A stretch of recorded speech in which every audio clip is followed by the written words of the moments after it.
Hello दोस्तों, मैं आप सभी के लिए लेकर आया हूँ 7 सितंबर 2021 का करंट अफेयर्स। तो चलिए हम लोग स्टार्ट करेंगे और उससे जुड़े हुए महत्वपूर्ण प्रश्न देखेंगे। तो पहला क्वेश्चन है दोस्तों कि सिम्बैक्स 2021 भारत और किस देश के बीच समुद्री द्विपक्षीय अभ्यास का 28वां संस्करण संपन्न हुआ। तो इसका सही जवाब हो जाएगा दोस्तों भारत और सिंगापुर। तो SI से सिम्बैक्स यानी सिंगापुर, SI तो SI से C से सिंगापुर याद रखिएगा, सिम्बैक्स सिंगापुर। एक होता है सिलीनेक्स, तो सिलीनेक्स जो होता है इस श्रीलंका से होता है दोस्तों, ये भी याद रखिएगा श्रीलंका। तो सिलीनेक्स यानी SL तो श्रीलंका और SI यानी कि सिंगापुर। सिंगापुर की राजधानी कहाँ है दोस्तों, तो सिंगापुर सिटी याद रखिएगा। इस अभ्यास में भारतीय नौसेना का प्रतिनिधित्व guided missile destroyer INS Ranvijay ने भाग लिया। अगर क्वेश्चन पूछेगा दोस्तों कि निम्नलिखित में से कौन सा जो है गाइडेड मिसाइल डिस्ट्रॉयर है, तो इसका सही जवाब हो जाएगा INS रणविजय। सिंगापुर की राजधानी की बात करें दोस्तों तो ये हो जाएगा सिंगापुर सिटी, जबकि इसका मुद्रा होता है डॉलर और राष्ट्रपति यहाँ का है हलीमा याकूब और प्रधानमंत्री ली हसिंग लुंग। ली हसिंग लुंग याद रखिएगा दोस्तों सिंगापुर। एशियाई स्क्वैश महासंघ के नए अध्यक्ष किन्हें बनाया गया है, तो इसका सही जवाब हो जाएगा दोस्तों साइरस पोंचा का हो जाएगा दोस्तों, तो साइरन पोंचा। अगर ग्राहम रीड की बात करें दोस्तों तो ये भारतीय हॉकी टीम के कोच हैं। ग्राहम रीड कौन है, तो भारतीय हॉकी टीम के कोच है दोस्तों, याद रखिएगा। भारतीय हॉकी टीम ने टोक्यो ओलंपिक 2021 में ब्रॉन्ज मेडल जीता है। साइरस द्रोणाचार्य पुरस्कार विजेता है। और एशियाई स्क्वैश फेडरेशन का मुख्यालय कहाँ है दोस्तों, तो कुआलालंपुर। तो मलेशिया की राजधानी कहाँ है दोस्तों, तो मलेशिया की राजधानी है कुआलालंपुर, याद रखिएगा। हाल ही में भारत सरकार ने किसके साथ मिलकर मानव रहित हवाई वाहन की एयर लॉन्च परियोजना के लिए समझौता किया है, तो इसका सही जवाब हो जाएगा दोस्तों अमेरिका। तो मानव रहित हवाई वाहन यानी कि मानव रहित हवाई वाहन के लिए कौन हो जाएगा, तो अमेरिका से समझौता किया है भारत ने, याद रखिएगा दोस्तों।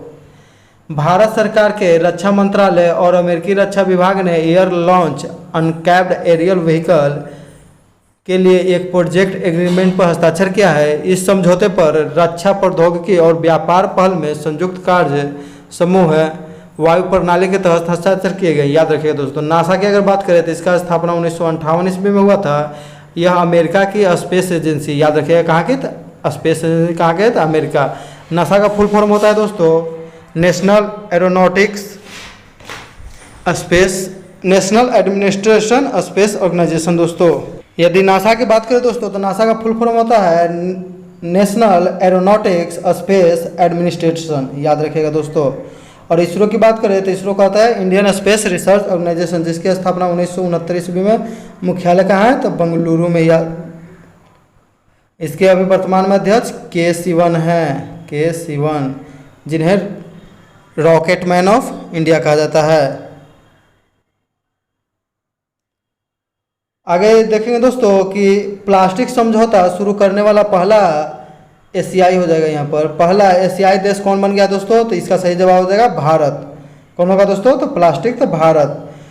प्लास्टिक पैक्ट पर जो हस्ताक्षर किया था, एक ही प्लास्टिक को बार बार उपयोग करना यानी प्लास्टिक पैक्ट, तो इसका स्थापना जो है WWF यानी और भारतीय उद्योग परिसंघ द्वारा किया गया। भारतीय उद्योग परिसंघ के अध्यक्ष अभी वर्तमान में TV नरेंद्र है, याद रखिएगा।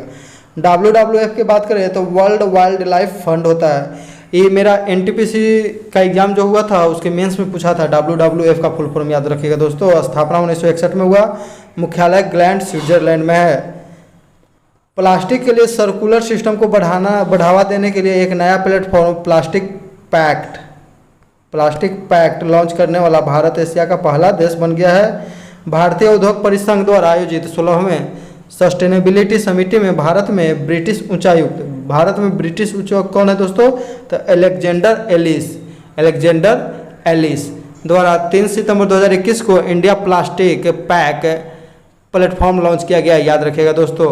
ये पैक्ट क्या है, तो इसका एक ही प्लास्टिक जो है बार बार, जैसे कि मान लीजिए एक प्लास्टिक है उसका बार बार उपयोग हो रहा है, तो इसी चक्र में बना हुआ है। इस चक्र से अगर बाहर चल जाएगा तो वो फिर पॉल्यूशन के रूप में हो जाएगा।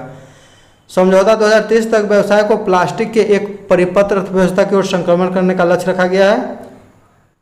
सिंगल यूज प्लास्टिक का निर्माण, आयात, बिक्री और उपयोग कब से प्रतिबंधित रहेगा भारत में, तो 1 जुलाई 2022 से, याद रखिएगा। व्हाट्सएप भुगतान सेवाओं को शुरू करने वाला प्रथम देश भारत है। भारत में निर्यात को बढ़ाने के लिए वर्ष 1965 में कहाँ पर एक्सपोर्ट प्रोसेसिंग जोन की स्थापना की गई थी दोस्तों? तो कांडला में। कहाँ में दोस्तों? तो कांडला। कांडला जो है स्पेशल इकोनॉमिक जोन में आता है, बंदरगाह है। इसका अभी वर्तमान में नया नाम हो गया है दीनदयाल उपाध्याय बंदरगाह, याद रखिएगा दोस्तों, कांडला। जैक्स रोगे का हाल ही में निधन हो गया है। उनका संबंध किससे था? तो उनका संबंध वो तो जो थे अंतर्राष्ट्रीय ओलंपिक समिति के पूर्व अध्यक्ष थे, याद रखिएगा दोस्तों। अभी वर्तमान में थॉमस बाक हैं, थॉमस बाक, याद रखिएगा दोस्तों। तो ये ओलंपिक समिति के अध्यक्ष रह चुके हैं। उनके द्वारा जो है 2001 से 2013 तक आईओसी के अध्यक्ष के रूप में 12 साल बिताए। 3 ग्रीष्मकालीन खेलों, 3 शीतकालीन खेलों की देखरेख के साथ साथ युवा ओलंपिक का निर्माण किया गया। वर्तमान में आईओसी के अध्यक्ष कौन है? Thomas Bach. हाल ही में 32वां ओलंपिक खेल कहाँ में हो गया? तो 2020 वाला जो हुआ उसका आयोजन 2021 में टोक्यो में किया गया, जबकि पैरा ओलंपिक के वहाँ था तो 16, आधा आधा, याद रखिएगा दोस्तों। भारत सरकार ने औषधीय पौधे वितरित करने के लिए किस प्रोग्राम को लॉन्च किया है दोस्तों? तो इसका सही जवाब हो जाएगा दोस्तों आयुष आपके द्वार, आयुष आपके द्वार। यानी कि बता ही रहा है कि वितरित करने के लिए, तो वितरित द्वार पर जा के वितरित किया जाएगा घर पर, याद रखिएगा दोस्तों। अगर इसका हम थोड़ा डिटेल जानते हैं कि आयुष मंत्रालय ने आज़ादी के अमृत महोत्सव समारोह के एक हिस्से के रूप में आयुष आपके द्वार नामक एक अभियान शुरू किया है, जिसका उद्देश्य 1 वर्ष में 75 लाख घरों में औषधीय पौधों को वितरित करना है। इस अभियान का उद्घाटन केंद्रीय आयुष मंत्री सर्बानंद सोनोवाल, आयुष मंत्री कौन है? तो सर्बानंद सोनोवाल ने मुंबई से किया। इस दौरान उन्होंने नागरिकों को औषधीय पौधे वितरित किए। देश भर में 45 से अधिक स्थानों से अभियान शुरू किया जाएगा। औषधीय पौधे के रूप में तेज पत्ता जो सब्जी बनाने में डालते हैं, स्टीविया, अशोक, गिलोय। कोरोना काल में सबसे अगर जो चर्चित पौधा रहा तो उसका नाम था गिलोय, गिलोय का जूस पीना। अश्वगंधा, लेमन ग्रास, तुलसी, सर्पगंधा और आंवला। आंवला तो जानते हैं दोस्तों कि विटामिन सी सबसे अधिक भरपूर किस में रहता है? तो आंवला में। रसदार खट्टे फलों में विटामिन सी पाया जाता है दोस्तों। सितंबर 2021 में किस भारतीय जीव विज्ञानी को बहलर कछुआ संरक्षण पुरस्कार से सम्मानित किया गया दोस्तों? तो बहलर तो शैलेंद्र सिंह, तो बस से बहलर, ऐसा ऐसे शैलेंद्र सिंह, याद रखिएगा। बहलर कछुआ संरक्षण तो शैलेंद्र सिंह, याद रखिएगा दोस्तों। तो कछुआ संरक्षण का नोबेल पुरस्कार बहरल को बोला जाता है ऑपरेशन ओलिविया। इसका संबंध जो है ओविले रिडले कछुआ के संरक्षण से है, जो कहाँ पर किया जा रहा है? तो उड़ीसा। किसके द्वारा? तटरक्षक बल। तटरक्षक बल की स्थापना की बात करें दोस्तों तो 1978 में स्थापना किया गया था दोस्तों। ग्रीन ऑस्कर के रूप में बिटली अवार्ड को जाना जाता है। इसे नुक्लू फॉर्म को दिया गया। नागालैंड के नागालैंड नस नुक्लू फॉर्म, ये फाल्कन के जो है उसको संरक्षण के लिए। अगर एक क्वेश्चन की बात करें दोस्तों, आप तो लोगों से बहुत वीवीआई क्वेश्चन है कि विश्व फाल्कन की राजधानी किसको कहते हैं? तो नागालैंड को कहते हैं दोस्तों। ये केबीसी में एक बार पूछा गया है, बहुत हाई लेवल का क्वेश्चन था दोस्तों। अंतर्राष्ट्रीय अवार्ड लैंड फॉर लाइफ, तो श्याम सुंदर जियानी। लाइफ माने कुछ होता है दोस्तों? तो जीवन, तो जीवन माने जियानी, याद रखिएगा। जीवन जियानी एक ही जैसा है। टोक्यो पैरा ओलंपिक 2020 में भारत किस स्थान पर रहा, जिसका आयोजन 2021 में किया गया दोस्तों? तो इसका सही जवाब हो जाएगा 48वां। कौन सा हो जाएगा दोस्तों? तो 48वां। जबकि नॉर्मल ओलंपिक में ये सही जवाब 24वां हो जाएगा, जबकि नॉर्मल ओलंपिक में क्या रहा दोस्तों? तो 48वां, याद रखिएगा। पैरा ओलंपिक में 24, यानी कि अगर हम बात करें तो पैरा ओलंपिक के बाद था दोस्तों 16, यही 32 था नॉर्मल ओलंपिक। तो ये दोगुना ज़्यादा है, इसके दोगुना, तो हो गया 24। तो इसमें भी रैंक हो गया 48, यानी कि रैंक भी दोगुना ज़्यादा है, याद रखिएगा दोस्तों। भारत ने टोक्यो पैरा ओलंपिक 2020 में अपना अभियान 19 पदकों के सर्वकालीन उच्च स्तर के साथ समाप्त किया, जिसमें 5 स्वर्ण, 8 रजत, 6 का शामिल है। यह पैरा ओलंपिक खेलों के एक संक्रमण में भारत के सर्वश्रेष्ठ मेडल टैली है। भारत कुल 162 देशों में ओवरऑल मेडल टैली में 24वें स्थान पर रहा। यानी कि पैरा ओलंपिक जो हो रहा है ये 16वां हो रहा है, और रैंक के वहाँ भारत का मिला है तो 24वां, याद रखिएगा दोस्तों। जबकि नॉर्मल ओलंपिक जो है 32वां था, यानी कि 16 दूनी 32, रैंक कितना था दोस्तों? तो 48, यानी कि 24 दूनी 48। एक प्रकार का रीजनिंग बन गया दोस्तों, याद रखिएगा। जैवलिन थ्रोअर टेक चंद को टोक्यो पैरा ओलंपिक के उद्घाटन समारोह में ध्वज वाहक के रूप में थे, जबकि समापन समारोह में अवनी लेखरा जो है 2 मेडल जीती है, गोल्ड मेडल, एक ब्रॉन्ज मेडल। भारत में टोक्यो पैरा ओलंपिक में 54 पैरा एथलीट भेजे थे, जो कि भारत का अब तक का सबसे बड़ा दल था, जिसमें 9 खेलों में शामिल होना था। भारत ने 1968 के खेलों में अपनी शुरुआत के बाद 2016 तक पैरा ओलंपिक में कुल 12 पदक ही जीते थे, और इस बार ही अकेले ही 19 पदक इसमें जीत गया दोस्तों। पैरा ओलंपिक 2020 का भारतीय गीत कर दे कमाल तू, भारतीय गीत है कर दे कमाल तू, कर दे कमाल तू। इस गाने को एक दिव्यांग क्रिकेटर खिलाड़ी संजीव सिंह ने कंपोज किया और गाया है, याद रखिएगा। अगर पैरा ओलंपिक की बात करें दोस्तों, तो इसमें गोल्ड मेडल कौन कौन जीता है, तो पैरा ओलंपिक में भारत ने 5 गोल्ड मेडल जीते हैं। कितने दोस्तों, तो 5 गोल्ड मेडल। पहला है एथलीट में, तो सुमित अंतिल जीते हैं भाला फेंक में, याद रखिएगा, सुमित अंतिल भाला फेंक। बैडमिंटन में प्रमोद भगत, तो प्रमोद भगत का संबंध जो है बिहार से ही दोस्तों, याद रखिएगा, प्रमोद भगत बिहार से हैं, पुरुष एकल में जीते हैं। जबकि बैडमिंटन में ही कृष्ण नायर जीते हैं पुरुष एकल में स्वर्ण पदक। निशानेबाजी में Manish Agarwal mixed 50 metre air rifle में, और निशानेबाजी में ही अवनी लखरा जो जीती है प्रथम पैरा ओलंपियन महिला खिलाड़ी है, जो कि गोल्ड मेडल जीती है 10 मीटर एयर राइफल में, और शूटिंग में प्रथम खिलाड़ी है पैरा ओलंपिक में। सिल्वर मेडल की बात करें दोस्तों, तो सिल्वर जो जीता गया है, तो 8 मेडल सिल्वर जीता गया। एथलेटिक्स में Yogesh Kathuniya men's discus throw में, जबकि एथलेटिक्स में ही निषाद कुमार हाई जंप में जीते हैं। एथलीट में Mariyappan Thangavelu men's high jump में।